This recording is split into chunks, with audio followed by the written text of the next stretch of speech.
shout froze everyone in place. The gravediggers stopped mid-motion, ropes tightening in their hands. People turned, eyes wide, as a scruffy man in a torn coat stumbled forward, pointing straight at the coffin. Inside lay Margaret Hale, a well-known businesswoman everyone believed had died suddenly the week before. Her husband, Richard, stood at the front, gripping a folded handkerchief, his face pale. He looked like a man carrying too many secrets. The pastor had just opened his Bible, ready to continue, when the man repeated louder this time.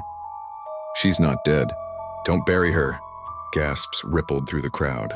A few people laughed nervously, thinking it was madness. Others pulled out their phones to record. But the man didn't flinch. He dropped his old backpack on the ground and rushed forward, eyes fixed on the coffin. "Open it," he demanded. Security moved to grab him, but something in his voice, desperate, certain, made the pastor hesitate. "Wait," the pastor said softly, "let him speak." The man explained he'd seen Margaret 2 nights ago in the hospital when he was wandering near the emergency entrance looking for food. "She wasn't gone," he said firmly. "She was breathing, weak but breathing." I swear, the tension grew unbearable. Richard's hand trembled, but he muttered, "This is nonsense." Still, whispers spread quickly among the mourners. What if he's right? Finally, under pressure, the gravediggers lifted the lid. What happened next silenced even the birds in the trees. Margaret's chest rose slowly. Barely, but it rose.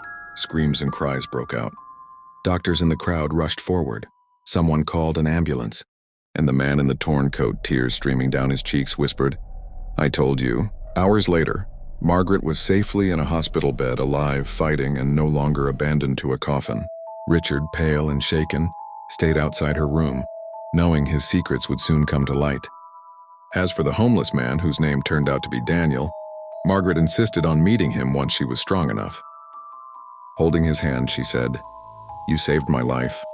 You won't sleep on the streets again." From that day on, Daniel had a small apartment, a steady job Margaret arranged, and something even greater, a family who truly cared. And the funeral that almost was? People would never forget it, not because of death, but because life had spoken louder.